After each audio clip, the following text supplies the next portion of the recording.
Hello and welcome बच्चों। तो today we are going to moving forward towards our other question. अभी अपन दूसरे क्वेश्चन देखने वाले हैं जो अभी तक नहीं हुए। ठीक है, नीट के क्वेश्चन कर रहे थे, नीट की सीरीज चल रही है। अभी फर्स्ट पार्ट ऑलरेडी कंप्लीट हो चुका है जो मैंने अपलोड भी कर दिया, आप वहाँ से देख सकते हो। ये सेकंड पार्ट है, तो सेकंड पार्ट में ये वाला क्वेश्चन है जो आप देख लेते हैं। देखते हैं ये क्वेश्चन है क्या। A particle of mass m is moving with a horizontal circle in horizontal circle of radius R with uniform speed. Speed इसकी कांस्टेंट है भाई, स्पीड कांस्टेंट है, लेकिन आप जानते हो सर्किल में वेलोसिटी कांस्टेंट नहीं रहती, क्योंकि स्पीड कांस्टेंट भी है तब उसकी डायरेक्शन तो हर पल चेंज हो रही ना। कैसे कटेगा हर पल पल पल हर पल, तो भाई पल पल पे इसकी डायरेक्शन चेंज हो रही है, तो इसका मतलब आप समझ ही सकते हो कि हर पॉइंट पर डायरेक्शन चेंज हो रही है, तो वेलोसिटी कांस्टेंट नहीं हो सकती। इसने बोल दिया लेकिन कि स्पीड कांस्टेंट है, मैंने मान भी लिया। When it makes from one point to diametrical opposite point its okay. अब इसने आपसे बोला है कि जब ये एक पॉइंट से दूसरे पॉइंट पर, जो कि दूसरा पॉइंट पहले पॉइंट से डायमेट्रिकली अपोजिट है, मतलब डायमीटर के दूसरे वाले छोर पर है, तो यदि ये पार्टिकल ऐसे मूव कर रहा है भाई, ऐसे करके, फिर यहाँ आया ऐसे, फिर यहाँ आया ऐसे, फिर यहाँ आया ऐसे, तो डायमेट्रिकली अपोजिट मैं मान लेता हूँ एक पॉइंट ए है, एक दूसरा पॉइंट इधर बी है, ये डायमेट्रिकली अपोजिट है। तो इसमें यदि वेलोसिटी इस डायरेक्शन में, नीचे की डायरेक्शन में वेलोसिटी, तो इस वाले पॉइंट पे वेलोसिटी इसकी जस्ट अपोजिट होगी। यदि इस वाली वेलोसिटी को मैं पॉजिटिव मान लूँ v, तो इस वाले पॉइंट पे वेलोसिटी हो जाएगी -v। समझ रहे हो, स्पीड तो कांस्टेंट है, v है ना, इधर भी v है इधर भी v है, लेकिन देख लो डायरेक्शन चेंज हो गई, मतलब वेलोसिटी की डायरेक्शन, मतलब साइंस में दिखा रहा हूँ, यदि इधर पॉजिटिव है तो इधर नेगेटिव हो जाएगी। ठीक है ना, तो kinetic energy changes Y mv²/4।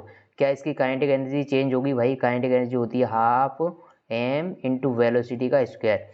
ठीक है, तो यदि मैं पॉइंट नंबर ए पे निकालूँ तो वो आएगी हाफ m -v का होल स्क्वायर, -v का होल स्क्वायर, तब भी ये हाफ mv² आएगी। पॉइंट नंबर बी पर निकालूँ तो वो डायरेक्टली हाफ mv² हो रही है, तो दोनों पॉइंट पे वेलोसिटी मतलब काइनेटिक एनर्जी सेम है, चेंजेस तो हो ही नहीं रहा। ठीक है, मोमेंटम डज नॉट चेंज, क्या मोमेंटम चेंज होगा या नहीं होगा, ये सबसे बड़ा क्वेश्चन है भाई। मोमेंटम, तो मैं पॉइंट बी पर मोमेंटम लिखता हूँ pb, mass into velocity. Okay, point number A पर मोमेंटम लिखता हूँ m इंटू -v। क्या मोमेंटम सेम है दोनों पॉइंट का? नहीं है सेम, दोनों पॉइंट का मोमेंटम अलग अलग है, दोनों पॉइंट का मोमेंटम अलग अलग है। यदि मैं इस डायरेक्शन को जे कैप लिखता हूँ तो ये -j कैप हो रही है ना। ठीक है, समझ गए आप? ओके, तो मतलब मोमेंटम अलग अलग है, क्योंकि मोमेंटम होता है मास और वेलोसिटी, और वेलोसिटी डायरेक्शन के साथ आती है। वो वेलोसिटी का इफेक्ट काइनेटिक एनर्जी में नलीफाई इसलिए हो जाता है क्योंकि वहाँ पर v² होता है, तो यदि वेलोसिटी +v हो या -v हो, दोनों की वैल्यू सेम ही हो जाती है स्क्वायर करने पर। ठीक है, मोमेंटम चेंजेस बाई 2mv, क्या मोमेंटम का चेंज देख लेते हैं, दोनों पॉइंट पे मोमेंटम का चेंज, तो भाई mv माइनस ऑफ -mv, तो मोमेंटम का चेंज आ रहा है 2mv, बिल्कुल सही। लेकिन आप ये सोच सकते हो कि सर आप pv माइनस pa क्यों कर रहे हो, pa माइनस pv करके दिखाओ, pv माइनस pa न करके। मैंने कहा ठीक है, पहले -mv आ जाएगा, माइनस ऑफ, फिर -mv, तब भी -2mv आया। अब आप बोलोगे एक में m 2mv आया, एक में -2mv, लेकिन इसने क्या बोला है, चेंज, तो ये सिर्फ चेंज जानना चाह रहा है, इसको डायरेक्शन से मतलब नहीं है, प्लस में आ रहा है चेंज, माइनस में आ रहा है, उससे मतलब नहीं है, सिर्फ ये चेंज जानना चाह रहा है, तो 2mv का चेंज हो रहा है, बिल्कुल सही बात है, मतलब option 3 is correct option. Kinetic energy changes by mv², नहीं काइनेटिक एनर्जी चेंज ही नहीं हो रही है, वो तो हाफ mv² ही दोनों जगह पे, तो यदि उस पर चेंज देखें तो कितना है, 0, चेंज कितना है, 0। ये क्वेश्चन मैं आपको करा चुका हूँ ऑलरेडी। अब देखते हैं इसको। Two similar spring P and Q having spring constant Kp and Kq। Okay, दो स्प्रिंग है, एक स्प्रिंग है P, एक स्प्रिंग है Q। इसका जो स्प्रिंग कांस्टेंट है वो Kp है, और इसका जो स्प्रिंग कांस्टेंट है Kq है। इसने बता दिया कि Kp की वैल्यू ज़्यादा है Kq से। Okay, they are stretched first by same amount, पहले केस में इनको सेम अमाउंट से स्ट्रेच किया जा रहा है, तो ये पूछ रहा है work done by spring Wp and Wq। तो Wp के लिए जो स्प्रिंग का फोर्स वर्क होगा हाफ Kp इंटू एक्स का स्क्वायर। इसने बोला कि स्ट्रेच सेम अमाउंट से हो रही है, दूसरे वाले का वर्क होगा half Kq into x square, क्योंकि x की वैल्यू दोनों केस में सेम है, दोनों केस में x की वैल्यू सेम है, सेम अमाउंट से स्ट्रेच करिए, तो जिसमें Kp की वैल्यू ज़्यादा होगी उसी में वर्क डन ज़्यादा होगा, मतलब Wp is greater than Wq। ये केस नंबर 1 की बात हो गई। ठीक है, फर्स्ट केस के लिए Wp is greater than Wq। अब सेकंड केस की बात यदि करें तो इसने सेकंड केस में आपसे बोला है कि अभी आपने सेकंड केस में इसको सेम फोर्स से स्ट्रेच किया है, सेम फोर्स से स्ट्रेच किया है। सेम फोर्स से स्ट्रेच होने का मतलब ये नहीं है कि उनके एक्स की वैल्यू सेम होगी, नहीं। आप जानते हो एफ इक्वल टू माइनस के एक्स होता है, ठीक है। सेम फोर्स से एफ ए के ए इंटू एक्स ए, तो एक्स ए की वैल्यू यहाँ से आएगी एफ ए अपॉन के ए विद माइनस साइन, ठीक है। एक्स बी की वैल्यू कितनी आएगी, minus F B upon K B. क्योंकि इसने बोला है F A equal to F B है, तो मैं दोनों को एफ लिख सकता हूँ, बिल्कुल लिख सकता हूँ, क्योंकि इसने बोल दिया कि दोनों की वैल्यू सेम है, फोर सेम है। तो यहाँ से एक्स और इसमें देखो क्या डिफरेंस है। अब इसमें निकालो हाफ के ए और एक्स ए का स्क्वायर मतलब एफ स्क्वायर अपॉन के ए का स्क्वायर। इसके लिए निकालो हाफ के इंटू एक्स का स्क्वायर, तो इसके लिए एक्स की वैल्यू क्या है, एफ अपॉन के बी का स्क्वायर, ठीक है। तो यहाँ पर आप देखोगे तो हाफ एफ स्क्वायर अपॉन के ए, एक के से एक के कटेगा, इसमें जो वैल्यू आएगी हाफ एफ स्क्वायर इंटू के बी। अब आप देखो दोनों केस में क्या हो रहा है, हाफ इंटू एफ स्क्वायर, ये तो सेम है दोनों के लिए, क्योंकि फोर्स तो सेम है दोनों के लिए, इसने बोल दिया पहले। अब ये सिर्फ और सिर्फ डिपेंड कर रहा है, ये वर्क की वैल्यू ना, half K X square work लिखा है ना मैंने दोनों जगह, half K X square work लिखा है मैंने स्प्रिंग के लिए। तो भाई आप क्लियरली देख सकते हो, इसमें क्लियर कट देख सकते हो कि जिसमें ये अभी जो वर्क है वो इनडायरेक्टली प्रोपोर्शनल हो गया के, तो जिसमें के की वैल्यू ज़्यादा होगी भाई, जिसके के की वैल्यू ज़्यादा होगी उसका वर्क कम होगा। तो यहाँ पर क्योंकि अपन जानते हैं के ए की वैल्यू ज़्यादा है के बी से, तो वर्क किसका ज़्यादा होगा, के बी का, के पी का वर्क कम होगा एज कम्पेयर टू के क्यू। तो फर्स्ट वाले केस का उल्टा हो गया, क्योंकि फर्स्ट वाले केस में डायरेक्टली प्रोपोर्शनल था के, इस वाले में इन्वर्सली प्रोपोर्शनल आया के। तो फर्स्ट आंसर हो जाएगा बी। फर्स्ट केस में W P is greater than W Q था, लेकिन सेकंड केस में जब फोर्स के अमाउंट सेम है तो W Q is greater than हो गया डब्ल्यू पी। क्या इसमें समझने में कोई दिक्कत आपको आ रही है, आई थिंक नहीं आ रही हो। नेक्स्ट क्वेश्चन है, a block of mass M attached in the lower end of vertical spring. Okay, एक स्प्रिंग है, इसके इस एंड पे मास एम अटैच किया हुआ है। The spring is hang from A ceiling and a force constant के, अच्छा इसका फोर्स कांस्टेंट के है। The mass is release from rest, यहाँ से इस मास को पहले स्प्रिंग से अटैच किया, फिर इसको अचानक से छोड़ दिया। Okay, with the spring velocity unstretched the maximum value produced in the length of spring will B.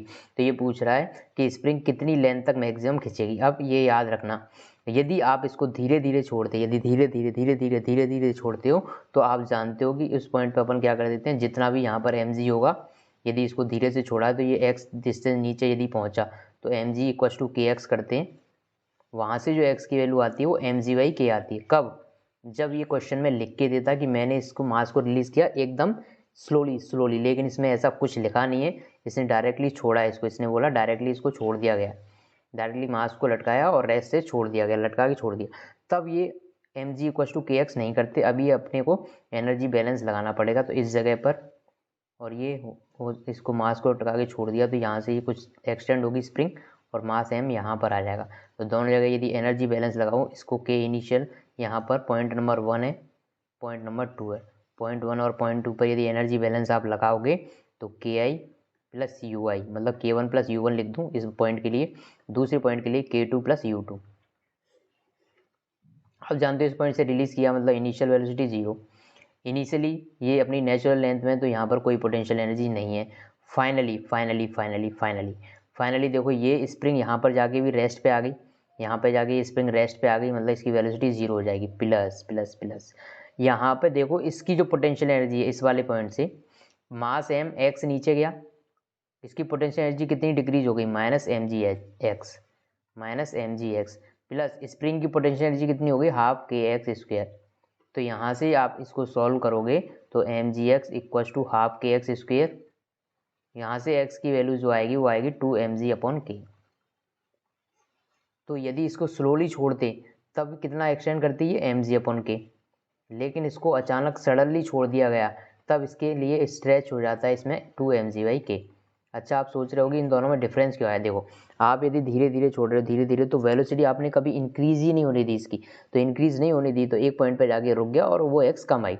लेकिन यदि आपने इसको सडनली ड्रॉप किया, सडनली इसमें ड्रॉप किया, तो जिस एक्स पर पहले रुक रही थी उस पॉइंट पर तो इस पर कुछ वेलोसिटी है, क्योंकि पहले वाले केस में आपने वेलोसिटी उसकी इंक्रीज होने ही नहीं दी, तो भाई इंक्रीज होने नहीं दी तो उस वेलोसिटी की वजह से और नीचे नहीं जा सकता ना वो। लेकिन इस केस में क्या हुआ कि जब पहले जो पहले जो mgy पर जहाँ पे ये रुक गया था, उस केस में इस जगह पे तो कुछ वेलोसिटी आ चुकी है, अब अचानक छोड़ दिया तो कुछ वेलोसिटी, तो उस वेलोसिटी की वजह से और एक्सटेंशन होगा इसका, और एक्सटेंशन होगा तो ये और नीचे तक जाएगा। इसीलिए जब इसको सडन ड्रॉप करते हो तब जिसका जो एक्सटेंशन होता है वो उसका 2 टाइम्स हो जाता है, जिस एज कम्पेयर टू यदि आप इसको स्लोली छोड़ते हो, तब स्लोली छोड़ते हो तो इसके लिए एक्स की वैल्यू आती है mgy के, और जब इसको सडनली ड्रॉप करते हो तो वैल्यू आती है 2 mgy के। ओके, तो इसका आंसर हो जाएगा 2 mgy के। Next question, potential energy of a long spring when stretched by 2 centimetre is u। Okay, potential energy इसकी 2 सेंटीमीटर है, ओके सॉरी u है, जब इसको इतना स्ट्रेच किया गया। दूसरे वाले केस में पूछ रहा है कि कितनी पोटेंशियल एनर्जी होगी, तो मैं मान लेता हूँ स्प्रिंग, क्योंकि स्प्रिंग सेम है, सिर्फ स्ट्रेच अलग किया तो k की वैल्यू तो सेम ही रहेगी। अब इसको इतना स्ट्रेच कर दिया, दोनों का रेशियो, तो 1/2 के 1/2 तो कट हो जाएगा, 2/8 का होल स्क्वायर आएगा यहाँ से, तो यहाँ से u/u डैश की वैल्यू आ जाएगी 1/4 का होल स्क्वायर, तो यहाँ से u = 16u, u डैश की वैल्यू आ जाएगी 16u, तो ये option C is correct option. Next question, a particle moves from a point -2i + 5j to this, okay, when a force of this amount is applied, how much work has been done by the force। okay, जो work होता है वो होता है भाइयों F.S। F की value अपने को पता है 4i + 3j। अब डिस्प्लेसमेंट आपको निकालना है, फाइनल पॉइंट के कोऑर्डिनेट माइनस इनिशियल पॉइंट के कोऑर्डिनेट का जब डिफरेंस लोगे तो डिस्प्लेसमेंट आ जाएगा, तो ये 4j + 3k final, minus initially ये था -2i + 5j पर, तो सेम में से सेम को यहाँ पे i का कोई कंपोनेंट है ही नहीं, i तो है ही नहीं यहाँ पर, तो ये डायरेक्टली आ जाएगा 2i।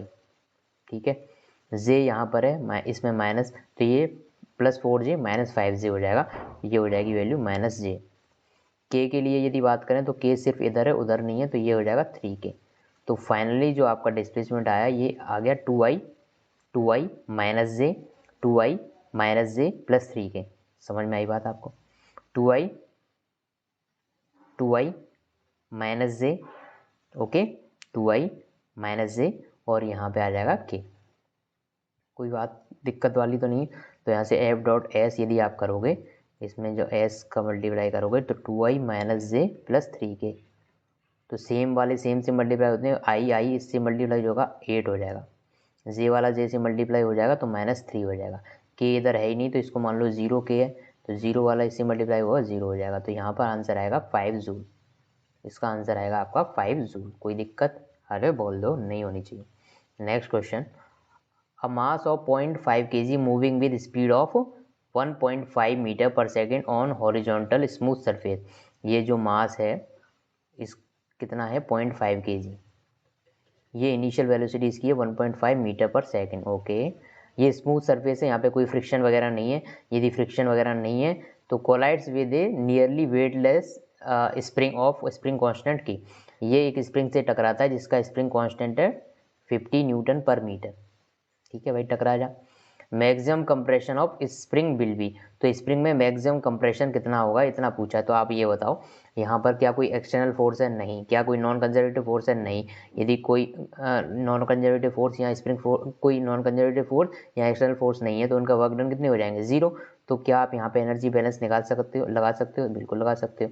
तो KI + UI = KI + UF, हमेशा एनर्जी बैलेंस लगाते हैं सिस्टम के लिए, तो सिस्टम में इन दोनों में से किसके पास काइनेटिक एनर्जी, इसके पास ही है भाई, इसके पास ही काइनेटिक एनर्जी कितनी, 12m × v मतलब 1.5 का होल स्क्वायर, सिर्फ इसके पास काइनेटिक एनर्जी, इसके पास कोई काइनेटिक एनर्जी नहीं, मतलब इसकी काइनेटिक एनर्जी 0। प्लस क्या इसके पास कोई पोटेंशियल एनर्जी है, नहीं, क्या स्प्रिंग के पास कोई पोटेंशियल एनर्जी है, इनिशियली वो नेचुरल लेंथ पर है तो वो भी पोटेंशियल एनर्जी नहीं है। फाइनली जब ये इससे टकरा जाएगा ये स्प्रिंग कुछ कंप्रेस हो जाएगी, मैं मान लेता हूँ x कंप्रेस हो गई है, तो अब ये बताओ जब ये x अंदर इधर कंप्रेस हो गया तो क्या फाइनली इससे x कंप्रेस होने के बाद ये रुक जाएगा एक मोमेंट पर, जब ये फाइनली जितना मैक्सिमम इसको कंप्रेशन करना होगा उतना कवरेगा, फिर डायरेक्शन चेंज करेगा ना, तो उस पॉइंट पर जहाँ पे मैक्सिमम कंप्रेशन होगा वहाँ पर जाके ये रुकेगा एक मोमेंट के लिए, जैसे कि जैसे कि एक पेंडुलम होता है जो मैक्सिमम हाइट पर जाके रुकता है फिर लौट के आता है, ऐसे ही जब मैक्सिमम कंप्रेशन होगा एक पॉइंट पर रुकेगा फिर ये वापस आएगा। तो उसी पॉइंट की बात हो रही है, जब ये मैक्सिमम कंप्रेशन कर देगा मतलब इसकी काइनेटिक एनर्जी हो जाएगी 0। स्प्रिंग की भी उस पॉइंट पर कोई काइनेटिक एनर्जी नहीं होगी, तो ये दोनों काइनेटिक एनर्जी 0 हो गई। प्लस पोटेंशियल एनर्जी की बात करें, क्या ये किसी हाइट पर पहुंचा, ऊपर नहीं पहुंचा, तो इसकी जो है पोटेंशियल एनर्जी वो 0 हो जाएगी। सिर्फ और सिर्फ स्प्रिंग के पास पोटेंशियल एनर्जी होगी, वो होगी हाफ के इंटू एक्स का होल स्क्वायर। तो दोनों को अपन देखें तो यहाँ पर अपने को क्या मिला, हाफ इंटू ये स्क्वायर इक्वल टू हाफ के की वैल्यू कितनी है 50 इंटू एक्स स्क्वायर। तो ये दोनों कट हो गए यहाँ से, तो एक्स स्क्वायर की जो वैल्यू आ रही है वो आ रही है 0.5 अपॉन 50 इंटू 1.5 का होल स्क्वायर। ठीक है, ये हो जाएगा 100।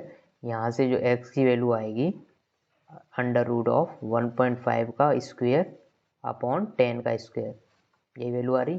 तो यहाँ से इसको जब बाहर लोगे तो 1.5 अपॉन 10 मतलब कि x की वैल्यू 0.15 मीटर, 0.15 मीटर इसमें कंप्रेशन होगा, जो आंसर हो जाएगा option number A. Any doubt? I think there is no doubt, very easy question. Next question है, two spring A and B having spring constant K A and K B.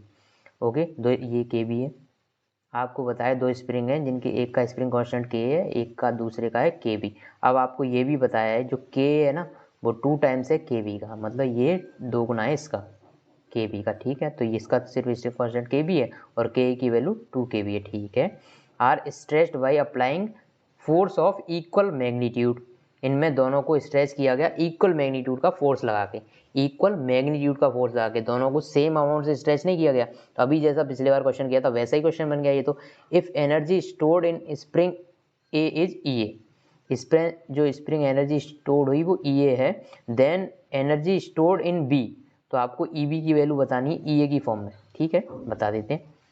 पहले तो ये बताओ, इसके लिए फॉर्मूला लगाओ, तो इसके लिए फर्स्ट वाले के लिए फॉर्मूला लगाएंगे हाफ के ए की वैल्यू आपको पता चल गई कि 2 के बी है, यही है, के की वैल्यू 2 के बी है। तो फर्स्ट वाले के लिए जो आ रहा है अपनी एनर्जी स्टोर आ रही है ई इक्वल टू हाफ के ए लिखना चाहिए था, लेकिन के ए की वैल्यू 2 के बी है, तो ठीक है।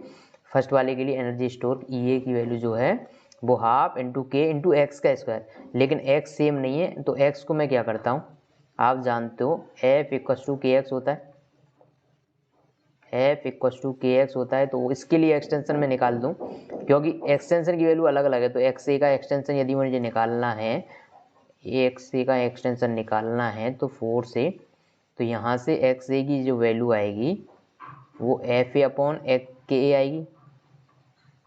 ठीक है, एफ ए अपॉन के, तो एक्स की जगह एफ ए अपॉन के ए का होल स्क्वायर लिख दूं, तो एफ ए अपॉन के ए जो कि अपन जानते हैं उसकी वैल्यू कितनी है के बी। ठीक है, ये वाली प्रॉब्लम सॉल्व हो गई। फर्स्ट केस ये इस तरह से सॉल्व हुआ। तो यहाँ से मैं थोड़ा इसको सिंप्लीफाई कर लूँ तो ई ए की वैल्यू जो मैं आएगी मेरी, ये 2 से 2 कट हो जाएगा, ये हो जाएगा एफ ए का स्क्वायर अपॉन 4 के बी। कैसे आया, इसका स्क्वायर करूँगा तो ये आएगा 4 के बी का होल स्क्वायर, 4 के बी का होल स्क्वायर, तो 4 तो रहेगा लेकिन के बी का स्क्वायर है तो एक के बी से एक के बी कट जाएगा, नीचे एक ही के बी बचेगा। ऐसे ही सेम ई बी की वैल्यू मैं लिखूँगा तो वो आएगी हाफ के बी। ठीक है, हाफ के बी इंटू एक्स का स्क्वायर, तो उसके लिए एक्स की वैल्यू क्या आएगी F B upon K B का होल स्क्वायर। ठीक है, तो यहाँ से ई बी की वैल्यू जो आएगी, एकदम सिंप्लीफाई करके बता रहा हूँ हर बच्चे को समझ में आ पाए, तो के बी इंटू एफ बी का स्क्वायर अपॉन के बी का स्क्वायर आएगा, तो एक के बी वहाँ से चला जाएगा, नीचे बचेगा एक ही के बी। कोई दिक्कत जी नहीं है। अब क्या करता हूँ, मैं दोनों का रेशियो ले लेता हूँ ई ए अपॉन ई बी का, तो आपको ई बी की वैल्यू मिल जाएगी ई ए के फॉर्म में। तो इनका रेशियो ले लेते हैं भाई, ई ए अपॉन ए बी, दोनों इस वाले साइड को करोगे तो एफ ए स्क्वायर अपॉन 4 के बी। ठीक है, यहाँ से ये वैल्यू मिली 4 के बी। ऐसे ही नीचे ई बी का ये इसमें करना है, तो ये एफ बी का होल स्क्वायर अपॉन में जाएगा 2 इंटू के बी। ओके, इसका डिवाइड किया ना, इसका ई बी का डिवाइड करोगे तो ये ऐसे हो जाएगा एफ बी का स्क्वायर अपॉन 2 के बी। तो आपको पता है एफ ए और एफ बी दोनों सेम थे, तो ये हो जाएंगे कट, ये हो जाएंगे कट, के बी से के बी गया, तो यहाँ से बचा 1/2। तो EA अपॉन EB का जो रेशियो आया वो आया 1/2। तो EB की वैल्यू कितनी आई 2EA, 2EA आ गई। EB की वैल्यू 2EA आ गई। तो जो भी ऑप्शन 2EA होगा वही आपका करेक्ट ऑप्शन होगा। EB की वैल्यू कितनी आई 2EA। अब ये मैंने आपको इतना बड़ा थोड़ा करके दिखा दिया, लेकिन इसमें कुछ है नहीं, ये इजी क्वेश्चन है, एक लाइन में होगा। ये किस में होगा, एक लाइन में होगा। आपको EA और EB के रेशियो लेने थे दोनों के, तो मैं अभी बताता हूँ इसको शॉर्ट, एकदम शॉर्ट कर दूंगा। अभी इसको एकदम ख़त्म कर दूंगा भाई, एकदम ख़त्म कर दूंगा। तो देखो शॉर्ट कैसे होगा, आप सिर्फ एक लाइन में लिखोगे EA upon EB equals to half KA into यहाँ पे आपको पता है x की जगह ये लिख सकते हो हाफ KX स्क्वायर, x की जगह F/K लिख दिया। ऐसे इसके लिए half KB upon F square upon KB का होल स्क्वायर, बस यही लिखना था। ये से ये चला जाएगा, ठीक है। EA अपॉन EB निकालना है, F से F चला जाएगा, K से K गया। तो यहाँ से जो रेशियो आया वो रेशियो आएगा, ये K यहाँ पे एक K बचेगा, ऐसे ये KB से एक KB बचेगा। तो K तो आ जाएगा नीचे, KB जाएगा ऊपर। तो बस एक लाइन में देखो रेशियो क्या आया KB अपॉन K। तो EA अपॉन EB का जो रेशियो आ गया वो क्या आया KB अपॉन K, और K की वैल्यू 2 टाइम्स है KB के। तो इसकी जगह K की जगह 2KB लिख सकता हूँ। बस आप यहाँ से देख लो ये कट हो जाएगा। तो EB की वैल्यू कितनी आई 2 टाइम्स EA। बस 2 स्टेप्स का था ना, ये तो मैंने पूरा आपको एक्सपेंड करके दिखा दिया, लेकिन आप इजीली 2 स्टेप में हो गया, एक स्टेप में इसको पूरा सॉल्व कर सकते हैं। नेक्स्ट क्वेश्चन है, हाँ, 2 spring A and B are stretched by same suspended weight. Okay, 2 spring है, सेम सस्पेंडेड वेट मतलब M लगा है भाई दोनों पे।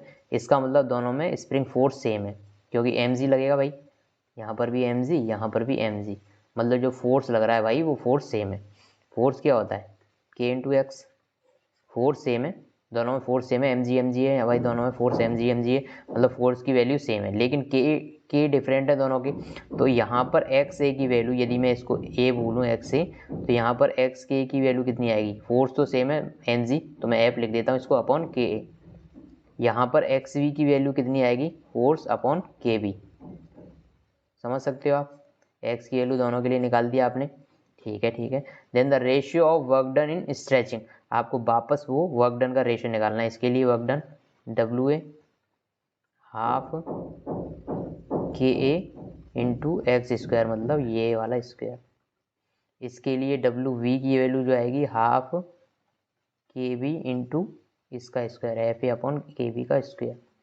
फाइनली आपको पता ही है कि इनमें होना क्या है, हाफ एफ स्क्वायर अपॉन के ए बचेगा, समझे आप, एक के से एक के चला जाएगा। ऐसे ही डब्ल्यू बी जो हो जाएगा half F square upon K B बचेगा यहाँ पर, ठीक है। दोनों का रेशियो लोगे W A upon W B का, W A upon W B का जो रेशियो लोगे तो वो आएगा रेशियो के ए नीचे चला जाएगा, के बी ऊपर आ जाएगा। समझ गए, क्योंकि ये इनडायरेक्टली प्रोपोर्शनल है ना, इसको यदि प्रोपोर्शनल साइन देगा, ये सारी चीज़ तो हटा सकते हैं, half F 1/2 into F square, क्योंकि दोनों में सेम है वो तो कट होना ही है। तो ये वाली ऊपर वाली टर्म यहाँ से ये हटा दो, यहाँ से ये वाली टर्म हटा दो, बचेगा क्या 1 अपॉन के। तो ये इसके इनडायरेक्टली प्रोपोर्शनल, ऐसे डब्ल्यू बी भी इसके इनडायरेक्टली प्रोपोर्शनल आ रहा है। तो सिर्फ रेशियो आपको के बी और के ए का लेना है। इसने बता दिया कि के ए की वैल्यू 2 टाइम्स है के बी के, ये 2 टाइम्स कर दो यहाँ से, वो रेशियो आपका वही निकल जाएगा।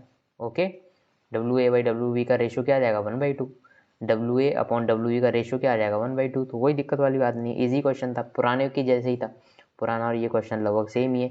Next question, when a spring is subjected to 4 newton force, its length is A metre, and if 5 newton is applied, length is B metre. Okay okay okay, if 9 newton is applied, its length is, okay, F जो होता है भाई के into x होता है, के into x हो जाता है, समझ गए आप, एफ जो होता है के इंटू एक्स हो जाता है। अब यहाँ पे क्वेश्चन आपको ध्यान से समझना पड़ेगा, ठीक है, कि जब आपने एफ फोर्स मतलब 4 न्यूटन का फोर्स लगाया ना, 4 न्यूटन का जब उसमें फोर्स लगाया, जब 4 न्यूटन का फोर्स लगाया, तब इसकी जो लेंथ हो गई वो कितनी हो गई, बी ए मीटर हो गई, ए मीटर हो गई। लेकिन आप याद रखना फोर्स लगाने के बाद उसका कुछ एक्सटेंशन हुआ होगा, उसकी नेचुरल लेंथ में मान लेता हूँ कि एल है, कुछ एक्सटेंशन हो गया होगा, लेकिन इसने बोला क्या है कि लेंथ कितनी हो गई 4 न्यूटन के बाद। टोटल लेंथ बताई इसने कि टोटल लेंथ ए मीटर है, टोटल लेंथ ए मीटर है, जबकि यहाँ पे जो एक्स होता है वो होता है स्प्रिंग का एक्सटेंशन। तो एक्सटेंशन कितना हुआ इसमें, ए माइनस एल। क्या ये बात आपकी समझ में आई ना, आई या नहीं? इसकी लेंथ इतना फोर्स लगाने के बाद इतना हो गई, तो आप समझ सकते हो ना एफ इक्वल टू एक्चुअली में होता है माइनस के एक्स, ये बात तो आपको पता है। नेक्स्ट, जब इसने 5 न्यूटन का फोर्स लगाया तो माइनस के इंटू एक्स, तब इसकी लेंथ हो गई बी मीटर, बी मीटर हो गई टोटल लेंथ, एक्सटेंशन कितना हुआ बी माइनस एल। ये बात आप पकड़ पा रहे हो या नहीं पकड़ पा रहे हो, पहले ये बता दो यार, ये बात बतानी आपको बहुत ज़रूरी है यार। दोनों का रेशियो यदि मैं लूँ तो 4/5 इक्वस टू आएगा A minus L upon B minus L. दोनों को क्रॉस मल्टीप्लाई कर दूँ तो यहाँ से 4b minus 4l equal to हो जाएगा 5a माइनस 5l के। ठीक है जी, तो l वाली टर्म इधर ले जा रहा हूँ, तो l वाली टर्म ये 5l इधर आएगा, माइनस 4l है तो बचेगा l, 5a माइनस 4b। तो नेचुरल लेंथ इसकी ये आ गई, आपको पता चल गई नेचुरल लेंथ। बच्चों प्यारे प्यारे बच्चों, नेचुरल लेंथ आपको पता चल गई। ठीक है, नेचुरल लेंथ की वैल्यू पता चल गई। और नेचुरल लेंथ की वैल्यू इन दोनों इक्वेशन में से कहीं भी पुट कर दो तो आपको k की वैल्यू पता चल जाएगी। नेचुरल लेंथ की वैल्यू इन दोनों इक्वेशन में से किसी में भी पुट कर दो, चाहे इस इक्वेशन में चाहे इस इक्वेशन में, आपको पता चल जाएगी k की वैल्यू। ठीक है, स्प्रिंग सेम थी तो k तो सेम ही रहेगा दोनों के लिए, और नेचुरल लेंथ भी सेम ही रहेगी, सेम स्प्रिंग पे ही, बस इसमें क्या किया वेट चेंज कर दिया होगा इसने। तो एक बार टोटल लेंथ a हो गई थी, दूसरी बार टोटल लेंथ b हो गई। तो यहाँ पर l की जगह ये वैल्यू मैं किसी में भी पुट कर दूँ, तो मैं इक्वेशन नंबर 2 में पुट कर रहा हूँ, किसी में भी कर दो वैल्यू सेम ही आएगी। l की जगह मैंने पुट किया 5a minus 4b, 5a minus 4b, तो इक्वस टू माइनस के तो यहीं रहेगा b minus 5a plus 4b। ठीक है, माइनस का अंदर मल्टीप्लाई कर दिया बस, तो माइनस, तो यहाँ से जो 5 इक्वस टू माइनस के, ये हो जाएगा 5b। ठीक है, 5b माइनस 5a, समझ रहे हो जी? तो यहाँ से जो k की वैल्यू आएगी, k की वैल्यू में माइनस साइन को उधर ले गया, 5 अपॉन नीचे से 5 कॉमन ले लिया, b माइनस a। ये समझ गए आप, मैंने यहाँ से 5 कॉमन ले लिया तो b माइनस a बचा, और माइनस को उधर ले गया। तो और यदि मैं थोड़ा माइनस को अंदर मल्टीप्लाई कर दूँ इसके, तो a माइनस b, समझ रहे हो? ये माइनस साइन मैंने अंदर मल्टीप्लाई कर दिया तो b माइनस a क्या हो जाएगा, a माइनस b। तो k की वैल्यू भी आ गई, यहाँ से आपके पास दोनों चीज़ों की वैल्यू आ गई, नेचुरल लेंथ की वैल्यू भी आ गई और k की वैल्यू भी आ चुकी है। अब ये क्वेश्चन हो जाएगा एकदम फैंटेस्टिक, फैंटेस्टिक एंड इजी। अब इसमें कुछ बचा नहीं। अब आपसे इसने ये पूछा कि यदि मैं 9 न्यूटन फोर्स लगाता हूँ, थर्ड केस में आपसे पूछा कि 9 न्यूटन फोर्स लगाता हूँ, ठीक है, if 9 Newton force is applied its length is, तब इसकी लेंथ कितनी हो जाएगी, तब इसकी लेंथ कितनी हो जाएगी।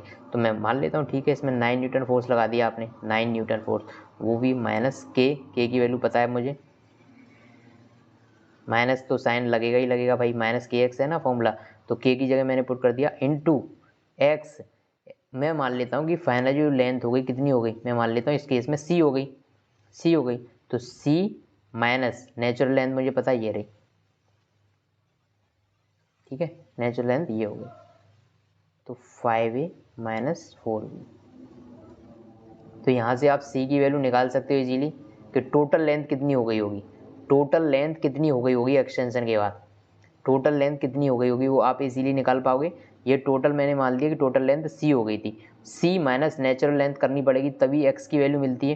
तो ये तो x c minus natural length ये करने पे तो मुझे x की वैल्यू मिली, जो f इंटू के एक्स जो होता है। तो यहाँ से आपको c की वैल्यू निकालनी है कि इसकी फाइनल लेंथ जब 9 न्यूटन का फोर्स लगाओगे तब कितनी हो गई होगी। यदि 9 न्यूटन के फोर्स लगाने के बाद एक्सटेंशन की वैल्यू पूछता कि भाई एक्सटेंशन कितना हो गया होगा, तब ये और ईजी हो जाता, f इक्वस टू माइनस के इंटू एक्स होता है, ये हो गया इंटू एक्स, मतलब इसने डायरेक्ट एक्सटेंशन ही पूछ लिया, तो एक्स की वैल्यू तो डायरेक्टली आप कितनी बता दोगे, 9 into B minus A, 9 into B minus A मतलब 9b minus 9a, 9 into B minus A, क्योंकि इसको इधर मल्टीप्लाई करोगे माइनस साइन अंदर भेजोगे तो 9b माइनस ए। ठीक है, माइनस साइन के साथ माइनस साइन यहाँ से हट जाएगा ना, क्योंकि अंदर चला गया, मल्टीप्लाई हो गया तो बी माइनस। तो ये एक्स की वैल्यू तो डायरेक्ट निकाल सकते हैं एक्सटेंशन, लेकिन इसने पूछा कि 9 न्यूटन का फोर्स लगाओगे तो लेंथ कितनी हो जाएगी, तो लेंथ निकालनी है आपको। तो लेंथ मान लो सी है, तो नेचुरल लेंथ इसमें से माइनस करोगे तो एक्स की वैल्यू मिल जाएगी, तो यहाँ से सी की वैल्यू आप निकाल दोगे, फाइनली लेंथ कितनी हो गई होगी। ठीक है, इजी क्वेश्चन था, कोई दिक्कत नहीं थी। Next question, consider a drop of rain. ये तो अपन कर चुके हैं यार, ये कर चुके हैं क्या, नहीं, ठीक है देखते हैं।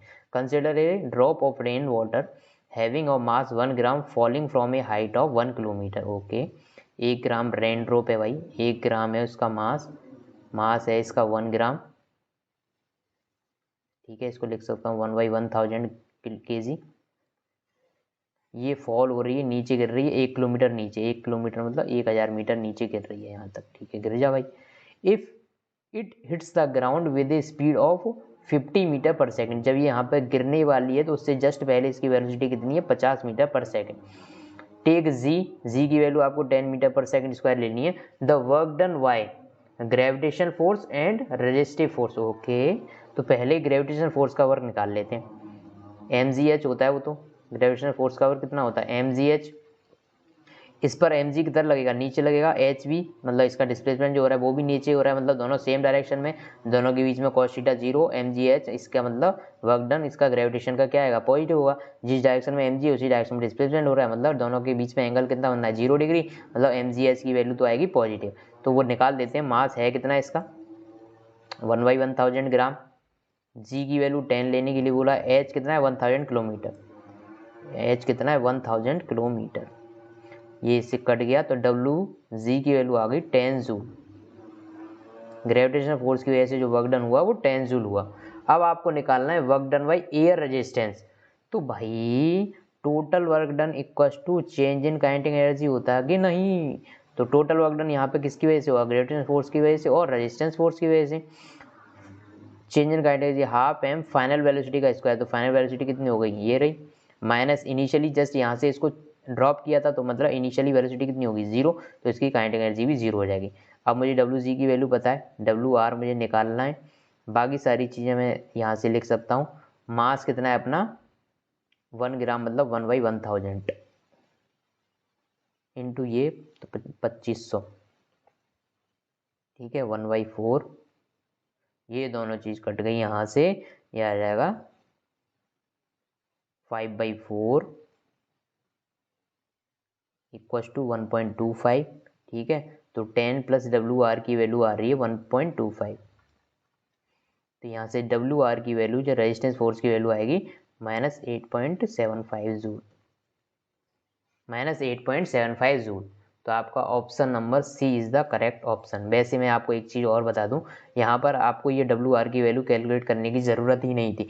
आप डायरेक्टली देखो, इसमें से ग्रेविटेशन फोर्स का सिर्फ एक ही आंसर मैच हो रहा है, सी नंबर, तो आप डायरेक्टली सी ऑप्शन भी टिक कर सकते थे, क्योंकि आपने जैसे ग्रेविटेशन का वर्क निकाला, आपको एक ही आंसर मैच हुआ 10 जूल वाला, तो 10 जूल आपको आंसर क्लिक कर देना था, खत्म।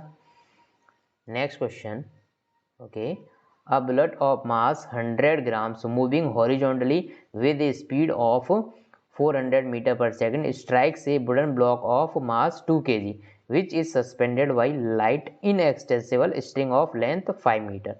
As a result, the center of gravity of block is found to rise a vertical distance of 10 centimeter. Speed of the bullet after it emerges out horizontally from the block will be, okay, easy question है। एक block है यहाँ पर इससे लटका हुआ है, जिसकी लेंथ कितनी है इसकी 5 मीटर लेंथ। ठीक है, जैसे यहाँ से एक बुलेट आई और इसकी इनिशियल वेलोसिटी थी 400 मीटर पर सेकंड। ठीक है, ये बुलेट इससे टकराई और इसमें से पार होकर यहीं से हॉरिजॉन्टल, जब ये हॉरिजॉन्टल ही था तभी इससे बाहर निकल गई। इसने बोला ना speed of bullet after emerges out horizontally, तो ये हॉरिजॉन्टल फेज में इससे बाहर निकल गई, मतलब इसके अंदर घुसी यहाँ से और ये बाहर निकल गई, लेकिन इसने इसको कुछ एनर्जी ट्रांसफर कर दी ब्लॉक को, तो ब्लॉक क्या हुआ, थोड़ा ऊपर उठा यहाँ से, और कितना ऊपर उठा ये भी आपको बताया है, ये इस पोजीशन से 10 सेंटीमीटर ऊपर उठा। 10 सेंटीमीटर मतलब 0.1 मीटर, 0.1 मीटर यहाँ से ये ऊपर उठ गया, समझ गए आप, 0.1 मीटर यहाँ से ऊपर उठ गया।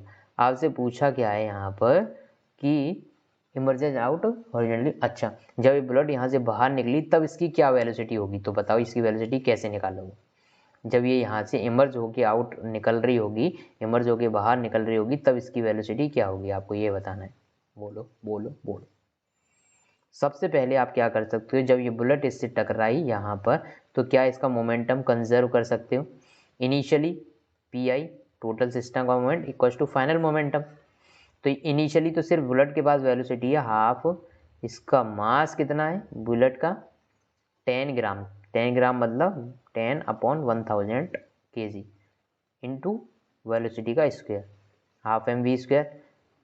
यही से नहीं नहीं नहीं नहीं नहीं नहीं नहीं, गलती कर बैठा दिल गलती। अभी अपन क्या कर रहे हैं, मोमेंटम कंजर्व कर रहे हैं। तो इसके बाद मोमेंटम कितना है m इंटू वी, इसका मास कितना है 10/1000 मास इंटू वेलोसिटी कितनी है ये रही।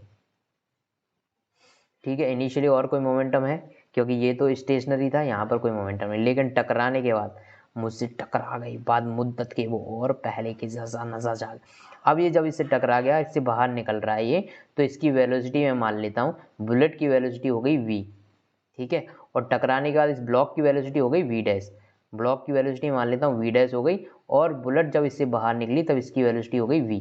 तो फाइनली मैं जब मोमेंटम देखूंगा तो एक तो बुलेट के लिए हो जाएगा ये प्लस ब्लॉक भी अब किस वेलोसिटी गेन कर चुका है v डैश, तो इसके लिए भी लिखना पड़ेगा m इंटू वी। तो इसका मास कितना है, इसका मास है 2 kg इंटू इसकी वेलोसिटी कितनी है v डैश। ये एक हो गया मोमेंटम कंजर्वेशन।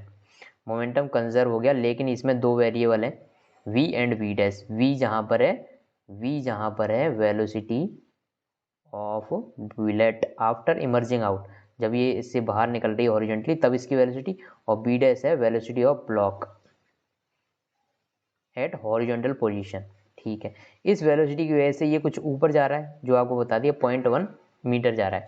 अब मैं क्या करता हूँ, इस ब्लॉक के लिए इस वाले पॉइंट से इस वाले पॉइंट तक पहुँचने के लिए पॉइंट नंबर ए, जब ये हॉरिजॉन्टल पोजीशन में था और ये जब ये इधर ऊपर पहुँच गया, इन दोनों के बीच में एनर्जी कंजर्वेशन लगा देता हूँ मैं। एनर्जी कंजर्वेशन लगा देता हूँ तो K I plus U I equals to K F plus U F. Initially इसके पास काइनेटिक एनर्जी है हाफ, मास इसका कितना है 2 इंटू इसकी वेलोसिटी कितनी है v डैश का होल स्क्वायर। इनिशियली इसकी पोटेंशियल एनर्जी क्या है 0, इस वाली पोजीशन पे पोटेंशियल एनर्जी 0 मान लेते हैं। ठीक है, फाइनल इसके बाद जब ये इतना ऊपर उठा, इस जगह पे आया, इस जगह पे पहुंचा, तो इसने बोला मैक्सिमम ये इतना राइज कर पाया, मतलब ये मैक्सिमम यहाँ पर जब पहुंच चुका है, मतलब इसकी वेलोसिटी कितनी होगी 0। इसके बाद ये लौट के वापस आएगा। इसके बाद इसमें mgh, क्योंकि अब ये ऊपर चला गया तो मतलब इसके बाद पोटेंशियल एनर्जी है, इसका मास कितना है 2 इंटू जी की वैल्यू 10 इंटू एच मतलब 0.1। ठीक है जी, तो हाफ mv²। तो v डैश की वैल्यू जो आई, v डैश की वैल्यू आई 2 10 इंटू 1, मतलब ये 2 हो जाएगा, जब 10.1 से मल्टीप्लाई हुआ 1 हो गया, 2 इंटू 1 1। तो v डैश मतलब इसकी वेलोसिटी आ गई √2। v डैश की वैल्यू जब ये हॉरिजॉन्टल पोजीशन पे था तब इसकी वेलोसिटी √2 थी। अब ये वैल्यू v डैश की जगह √2 वैल्यू पुट करो और ये v की वैल्यू निकाल दो आप। v डैश की जगह ये वैल्यू पुट करके, ये देखो ये कट हो गई, ये तीनों जीरो यहाँ से चले गए, ये 4 बचा, 4 माइनस, अब इसको मैं इधर ले जाता हूँ 2 इंटू इसकी वेलोसिटी √2, ये वैल्यू यहाँ से इक्वस टू v/100। तो यहाँ से v की वैल्यू आपको मिल सकती है ना इजीली। √2 की वैल्यू आप जानते हो या नहीं, √2 की वैल्यू आप जानते हो या नहीं, 1.414 होती है, इक्वल टू कितना आ रहा है वो v/100। v/100, तो यहाँ से आप इसको सब्सट्रैक्ट कर लो, 2.8 ले लेते हैं इसको। ठीक है, ठीक है, कोई दिक्कत नहीं है यार, ठीक है। ये 1.2 बचा इक्वल टू v/100, तो वेलोसिटी आ गई 120 मीटर पर सेकेंड। इसका ऑप्शन देख लो 120, option number A is correct option. Next question, a block of mass 10 kg moving in x direction with a constant speed of 10 meter per second is subjected to a retarding force this, okay, during its interval from x equals to 20 to x equals to 30, its final kinetic energy will be, आपको इसकी final kinetic energy बतानी है। तो work done by total जितने force लग रहे हैं उनके द्वारा वर्क डन होता है वो होता है change in kinetic energy. Change in kinetic energy होता है भाई, ठीक है। इनिशियली ये कांस्टेंट स्पीड से चल रहा था भाई, किसी स्पीड से चल रहा था जो थी 10 मीटर पर सेकंड। अब इस पर एक फोर्स लगाने लग गया, रेजिस्टेंस फोर्स पीछे की डायरेक्शन में, इसकी वजह से इसकी वेलोसिटी कम होती जाएगी, कम होती जाएगी, कम होती जाएगी। और ये फोर्स लगा कितना, x=20 से x=30 के बीच में फोर्स लगा, तो इसकी वेलोसिटी कम हो रही, तो x=30 पे जाके इसकी वेलोसिटी कितनी हो चुकी है वो आपको बताना है। तो वेरी सिंपल है। तो वर्क डन इस फोर्स की वजह से देखते हैं कितना फोर्स लगेगा। 0.1x है ना ये फोर्स, 0.1x जूल पर मीटर। तो भाई फोर्स की वैल्यू आपको पता चल गई 0.1x है। तो F.dx बोलो जी बोलो, 20 to 30 माइनस साइन क्यों आया, रिटार्डिंग फोर्स है, नेगेटिव अपोजिट डायरेक्शन में लग रहा है, ये एक्चुअली माइनस इस क्वेश्चन में आप देखोगे तो लगा भी हुआ, नहीं भी लगा होता तो अपने को माइनस साइन के साथ लेना पड़ता। क्यों लेना पड़ता आप समझिए, क्योंकि ये रिटार्डिंग फोर्स है, इसकी वेलोसिटी को कम कर रहा होगा। तो यहाँ से आपको WT की वैल्यू मिल जाएगी, WT की वैल्यू मिल जाएगी कितनी, x²/2 इंटीग्रेशन 20 to 30 माइनस 0.1/2, ये तो कॉमन ले लो, ये हो जाएगा 900, 30 पुट करने पे ये हो जाएगा 400। तो यहाँ से जो वैल्यू आ रही है -0.1/2 इंटू 500, ये हो जाएगा 250, यानी कि -25। WT की जो वैल्यू आ रही है -25। आपको पूछिए final kinetic energy, KE final minus KE initial, यही होती है change in kinetic energy. Initial kinetic energy कितनी होगी, हाफ इंटू इसका मास कितना है 10 इंटू इसकी वेलोसिटी कितनी है 10 का होल स्क्वायर। तो इनिशियल काइनेटिक एनर्जी कितनी होगी इसकी 50 इंटू 100 मतलब 500। इनिशियल काइनेटिक एनर्जी कितनी है 500, इसमें से 25 लॉस हो गया, तो फाइनल बची कितनी 500 माइनस 25 मतलब 475। Option number A is correct option. एक बार और बताऊंगा मैं इसको, देखो जो टोटल वर्क होता है वो अपना होता है चेंज इन काइनेटिक एनर्जी मतलब KE final minus KE initial. Initially ये ब्लॉक जो है 10 kg का वो स्पीड से चल रहा था 10 की स्पीड से, तो यहाँ से इसकी इनिशियल जो काइनेटिक एनर्जी थी वो थी 500 और फाइनल काइनेटिक एनर्जी आपको निकालनी थी, ठीक है ओके। ये इस 500 थी और ये WT, तो यहाँ से KE फाइनल की वैल्यू जो देखोगे आप कितनी आ रही है 500 प्लस WT, यही आएगी इस इक्वेशन से। और WT की वैल्यू मैं जानता हूँ वो होती है F.dx, क्योंकि यहाँ पे सिर्फ एक ही फोर्स लग रहा है, टोटल फोर्स की वजह से वर्क डन लेते हैं ना, लेकिन यहाँ पे फोर्स एक ही है WT, ओके। और WT की वैल्यू कितनी है 0.1 इंटू एक्स, तो F.dx जब करोगे 10 to 30 तो ये आपका आंसर आ रहा था -25 जूल, ठीक है। -25 जूल मतलब 500 -25, तो यहाँ से फाइनल काइनेटिक एनर्जी कितनी आ जाएगी 475। कोई दिक्कत, नो दिक्कत। Next question, a body of mass 1 kg is thrown upward with velocity 20 meter per second. It momentarily come to rest after attaining a height of 18 meter.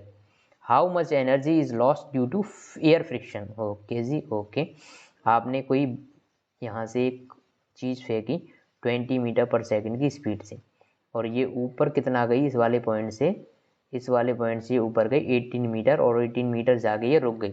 तो आपसे पूछा कितनी एनर्जी इसकी लॉस हो गई एयर फ्रिक्शन में, air friction में कितनी एनर्जी लॉस हो चुकी है। तो भाई यहाँ पर जो फोर्स है, टोटल फोर्स की यदि मैं बात करूँ, टोटल वर्क डन यदि बात करूँ, वो होता है change in kinetic energy, change in kinetic energy. कोई दिक्कत नहीं है, कोई दिक्कत आपको नहीं आनी चाहिए, ठीक है। तो आपको KE final minus KE initial, KE final कितनी होगी इस पॉइंट पे जाके, वेलोसिटी 0 हो चुकी है, माइनस इनिशियल काइनेटिक एनर्जी कितनी हाफ इंटू एम कितना है 1 into V square, initial velocity का स्क्वायर। तो इसमें जो चेंज इन काइनेटिक एनर्जी है वो कितना आ रहा है 200, समझिए आप 200 कैसे आएगा, ये हो जाएगा 400 डिवाइड बाई 200। अब टोटल वर्क डन की वैल्यू ये आ रही है -200। टोटल वर्क डन की बात करें तो यहाँ पे सिर्फ दो ही फोर्स है, एक ग्रेविटेशन की वजह से, एक रेजिस्टेंस की वजह से, ठीक है। -200 ये वैल्यू। ग्रेविटेशन की वजह से बात करें तो भाई ग्रेविटेशन की वजह से mg नीचे लग रहा है, mg नीचे लग रहा है लेकिन डिस्प्लेसमेंट ऊपर है, मतलब नेगेटिव में आएगा। mg की वैल्यू लिखें तो 1 इंटू जी की वैल्यू 10 इंटू एच, जी की वैल्यू 10 इसने लेने के लिए बोला। एच है 80 plus W R equals to -200, तो यहाँ से डब्ल्यू आर की जो वैल्यू आ रही है -20 जूल। तो वही फ्रिक्शन में कितनी एनर्जी लॉस हो गई, 20 जूल। 20 जूल लॉस हो गई। ग्रेविटेशन फोर्स का वर्क यदि आ रहा है तो वो कितना आ रहा है 180। 180 को उधर लेके जाओगे, जब 200 माइनस के साथ है और ये 180 प्लस के साथ जाएगा तो -20 जूल, मतलब इतनी एनर्जी लॉस हो गई भाई। एयर फ्रिक्शन की वजह से इतनी एनर्जी लॉस हो चुकी है, इसकी कोई दिक्कत नहीं होगी आपको। Next question, 300 joule of work is done in sliding a 2 kg block up a incline plane of height 10 metre. Okay, एक 10 मीटर हाइट का इंक्लाइन प्लेन है। हाइट समझते हो ना, ये हाइट होती है, ये हाइट है जो कि है 10 मीटर। टेकिंग जी 10 मीटर पर second square, work done against friction is. Okay, यहाँ पर आपको क्या बताया है कि 300 joule of work is done in sliding a 2 kg block up an incline plane of height 10 metre. अच्छा, यहाँ से पॉइंट नंबर ए से लेके पॉइंट नंबर बी तक जाने में जो टोटल वर्क डन किया गया है वो 300 जूल किया गया है। तो आपको ये पूछा है कि भाई फ्रिक्शन को ओवरकम करने में कितना वर्क किया गया हो। तो देखो यहाँ पे वर्क दो ही चीज़ों के लिए किया जाएगा, एक ग्रेविटेशन के अगेंस्ट, एक फ्रिक्शन के लिए, क्योंकि यहाँ पे दो ही फोर्स हैं, एक ग्रेविटेशन फोर्स, एक फ्रिक्शन फोर्स। तो ग्रेविटेशन का वर्क सिर्फ इस इंक्लाइन प्लेन की ये वाली लेंथ कितनी उस पर डिपेंड नहीं करता, सिर्फ एच, इस वाले ए वाले पॉइंट से बी वाले पॉइंट की वर्टिकल डिस्टेंस कितनी है जो आपको पता है, तो आप इजीली इसका वर्क डन निकाल सकते हो। एम जी लग रहा होगा नीचे, एम कितना है भाई ब्लॉक का, ये जी 10 लेना है, और एच किधर हो रहा है ऊपर, मतलब एम जी नीचे एच ऊपर, मतलब माइनस साइन के साथ आएगा ये। एम जी इंटू एच की वैल्यू ये रही, प्लस डब्ल्यू ऑफ फ्रिक्शन, तो यहाँ से डब्ल्यू फ्रिक्शन की वैल्यू जो आ रही है वो आ रही है 100 जूल। तो फ्रिक्शन फोर्स को ओवरकम करने के लिए कितना वर्क किया जाएगा, 100 जूल। 100 जूल वर्क किया जाएगा फ्रिक्शन फोर्स को ओवरकम करने के लिए। फ्रिक्शन फोर्स को ओवरकम करने के लिए जो वर्क किया गया है वो 100 जूल है। अब आप बोलोगे सर ये वैल्यू पॉजिटिव में क्यों आई है भाई, इसने पूछा है फ्रिक्शन फोर्स को ओवरकम करने के लिए against the friction force. Friction force का वर्क नहीं पूछा, इसने पूछा against the friction force.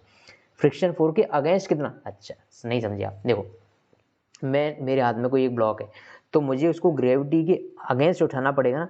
Gravity नीचे लग रही है भाई, ग्रेविटी तो नीचे लग रही है। यदि ग्रेविटेशन फोर्स के मैं वर्क की बात करूँ, किसी ब्लॉक को यदि मुझे ऊपर उठाना है तो ग्रेविटेशन फोर्स नीचे और एच ऊपर, उसका डिस्प्लेसमेंट ऊपर, तो ग्रेविटेशन फोर्स का वर्क तो जीरो वो हो गया, नेगेटिव हो गया, सॉरी। एम जी नीचे एच ऊपर, डिस्प्लेसमेंट ऊपर एम जी नीचे, तो ग्रेविटेशन फोर्स का वर्क तो हो गया नेगेटिव। लेकिन मैं उस पर जो वर्क करूँगा, ग्रेविटेशन फोर्स के अगेंस्ट मुझे उठाना है, तो मैं जो वर्क करूँगा तो मैं फोर्स भी ऊपर लगाऊंगा और डिस्प्लेसमेंट भी ऊपर हो रहा है। मैं ग्रेविटेशन के अगेंस्ट फोर्स लगाऊंगा ना, तभी तो ऊपर उठ पाएगा। तो ग्रेविटेशन के अगेंस्ट फोर्स लगाऊंगा मतलब ऊपर फोर्स लगाऊंगा और डिस्प्लेसमेंट भी ऊपर, तो मेरा वर्क कितना हो जाएगा, पॉजिटिव हो जाएगा। ऐसे ही यहाँ पर इसने पूछा work done against friction, friction तो लगेगा अपोजिट डायरेक्शन में, तो फ्रिक्शन को देखते हुए तो वर्क डन नेगेटिव आना चाहिए था। लेकिन फ्रिक्शन को ओवरकम करने के लिए, मतलब जो मैं मैं फोर्स लगाऊंगा फ्रिक्शन को ओवरकम करने के लिए, वो तो पॉजिटिव आएगा ना, जिस डायरेक्शन में फोर्स लगा रहा हूँ उस डायरेक्शन में डिस्प्लेसमेंट है, इसीलिए ये वैल्यू 100 जूल आई और पॉजिटिव, मतलब फ्रिक्शन के अगेंस्ट कितना वर्क करना पड़ेगा। नेक्स्ट क्वेश्चन है a body of mass 3 kg is under a constant force which causes a displacement s metre in it, given by a relation s equal to 13 t square where t is time in second, work done by force in 2 second is. Okay, जो work होता है भाई F dot D S होता है भाई, F dot D S होता है force. Okay, force into displacement. आपसे पूछा गया displacement S metre. Okay, S की वैल्यू आपको दे रखी है 13 इंटू टी स्क्वेयर, तो work done by this force in 2 second is. Okay, ये तो वेरी इजी क्वेश्चन हो गया ना यार। S equal to 13 T square है, तो क्या यहाँ से वेलोसिटी निकाल सकते हो, ठीक है, ये वेलोसिटी आ गई। वर्क डन सिर्फ यहाँ पे एक ही फोर्स लग रहा है, उसकी वजह से वर्क डन निकालना है, तो भाई डायरेक्टली तो F dot D S, S time पे डिपेंडेंट है, एफ डॉट डी एस से आप वर्क डन नहीं निकाल सकते। लेकिन एक ट्रिक है, एक चीज़ एक है, सिर्फ यहाँ पे एक ही फोर्स लग रहा है, डब्ल्यू टोटल होता है चेंज इन काइनेटिक एनर्जी, सिर्फ यहाँ पे एक ही फोर्स लग रहा है तो उसी का वर्क आपको निकालना है। मैं मान लेता हूँ उसका वर्क है W equal to change in kinetic energy half M V final square minus half M V initial square. 2 second में निकालना है, 2 सेकंड के अंदर। तो 0 से लेकर 2 सेकंड तक आप जा रहे हो, तो इनिशियल वेलोसिटी कितनी हो गई, v इनिशियल 0। 2 सेकंड पर वेलोसिटी की मैं बात करूँ, 2 सेकंड पर जो वेलोसिटी हो जाएगी 26 इंटू 2, इसमें 2 पुट करोगे तो ये हो जाएगा 52। तो यहाँ से वर्क डन यदि आपको निकालना है तो हाफ इंटू मास कितना है इसका 3 दे रखा है, इंटू 52 का होल स्क्वायर माइनस 0, तो ये इसका वर्क डन हो जाएगा, ये इसका आंसर हो जाएगा। हो सकता है ये 13t² ना होगे, कुछ और हो, तो उसके अकॉर्डिंगली आप इसको चेंज कर लेना आंसर को, लेकिन आप तरीका समझ गए। यदि इस तरह के क्वेश्चन आपके पास आते हैं जिसमें डिस्प्लेसमेंट टाइम पे डिपेंडेंट हो और आपसे वर्क डन पूछा हो, तो आप उसमें सोचना कि उसमें वर्क डन जो है चेंज इन काइनेटिक एनर्जी के फॉर्मूला लगा के निकाला जा सकता है, वेरी इजीली निकाला जा सकता है। नेक्स्ट क्वेश्चन देखते हैं। x इक्वल्स टू दिस, ये क्वेश्चन भी पहले की तरह ही होगा जैसा अभी लास्ट वाला क्वेश्चन किया है, -4t² + t³, ये x है। Then work done in first 4 second, पहले 4 सेकंड में वर्क डन कितना होगा। Mass of particle is 3 gram, mass दे रखा है 3 ग्राम, 3/1000 kg, यदि kg में चाहिए तो 3/1000। तो क्या यहाँ से वेलोसिटी निकाल सकते हो, बिल्कुल निकाल सकते हो, -8t + 3t²। वेलोसिटी जब टाइम इक्वल्स टू 0 है तब वेलोसिटी कितनी है 0, टी की वैल्यू जब दोनों जगह, जब टाइम हो गया 4 सेकंड तब वेलोसिटी कितनी हो जाएगी 48, हाँ 16, तो ये 16 आ गई। तो आप इजीली निकाल सकते हो वर्क डन, हाफ एम कितना है 3/1000 इंटू 16 का whole square minus initial velocity 0 थी, इस तरह से ये वर्क डन आ जाएगा, कोई दिक्कत नहीं है। ओके ओके ओके, ठीक है। यहाँ पर जो आंसर दे रखा है वो दे रखा है आपको मिली जूल में या मेगा जूल है, ये देख लेना आप। यदि स्मॉल एम ही है तो मिली का मतलब होता है 10⁻³ वाली फॉर्म, मेगा मतलब होता है 10⁻6, मेगा मतलब 10⁻6, लेकिन मेगा को ऐसे रिप्रेजेंट किया जाता है कैपिटल एम से, स्मॉल एम है तो मिली मतलब 10⁻³ वाला। तो देख लेना जो भी दे रखा हो, यदि ये मिली जूल में आंसर दे रखा है तो आप ये वाली चीज़ हटा दोगे, ये वाली चीज़ हटा दोगे और इसकी जगह लिख दोगे मिली जूल, क्योंकि 10⁻³ मतलब यही होता है। तो ये 16 × 16 × 3/2 × 24, 16 × 24, ये हो जाएगा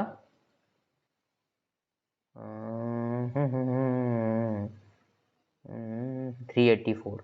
तो आई थिंक मिली जूल है ये, ओके आई थिंक नहीं 100% मिली जूल है, क्योंकि 10⁻³ आ रहा है ना, तो 10⁻³ का मतलब मिली जूल है, मतलब मिली जूल में आंसर दे रखा है 384, आंसर आ गया आपका, कोई दिक्कत नहीं। नेक्स्ट क्वेश्चन है, a bullet of mass 10 grams leaves a rifle at a initial velocity of 1000 metre per second. Okay okay, ये गन है आपकी और यहाँ से एक बुलेट बाहर निकल रही है और इसकी स्पीड है 1000 मीटर/सेकंड, इस स्पीड से ये बाहर निकल रही है 1000 से, और इसकी जो मास की वैल्यू है वो है 10, मतलब 10/1000 kg।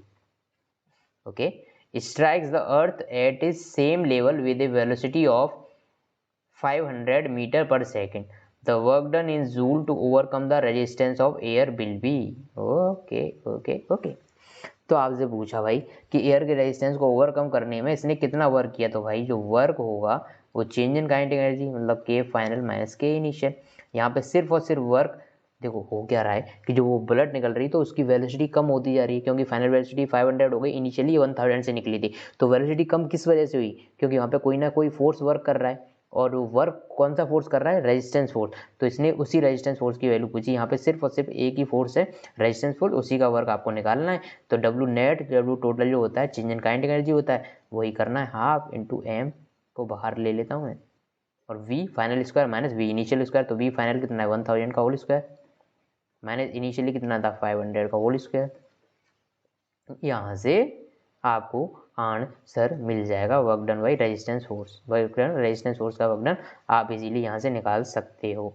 इसको 1/2 इंटू 1/100 यदि मैं कर दूँ तो यहाँ से 100 का स्क्वायर कॉमन ले सकता हूँ, बिल्कुल ले सकता हूँ, तो 100 × 100 हो जाएगा वो, और अंदर बचेगा इधर 10 इधर 5, तो 10 मतलब 10 का स्क्वायर 100 माइनस 25। क्या ये बात आप समझ भी पा रहे हो कि नहीं।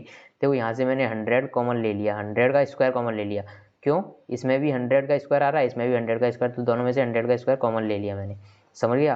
100 का स्क्वायर कॉमन ले लिया तो यहाँ पे क्या बचा 10 का स्क्वायर, यहाँ पे बचा 5 का स्क्वायर। तो 10 का स्क्वायर होता है 100 माइनस 5 का स्क्वायर होता है 25। तो यहाँ से ये कट हो जाएगा 275 3750। तो ये 3750 इतनी जूल एनर्जी लॉस हो गई भाई, जो एयर रेजिस्टेंस को ओवरकम करने में इतनी जूल एनर्जी लग गई 3750 जूल। मतलब एयर रेजिस्टेंस ने जो वर्क किया ना 3750 जूल किया उसके अगेंस्ट, जिसकी वेलोसिटी की डायरेक्शन के अगेंस्ट उसने वर्क किया, तभी इसकी वेलोसिटी 1000 से 500 मतलब आधी रह गई डायरेक्ट। नेक्स्ट क्वेश्चन देखते हैं।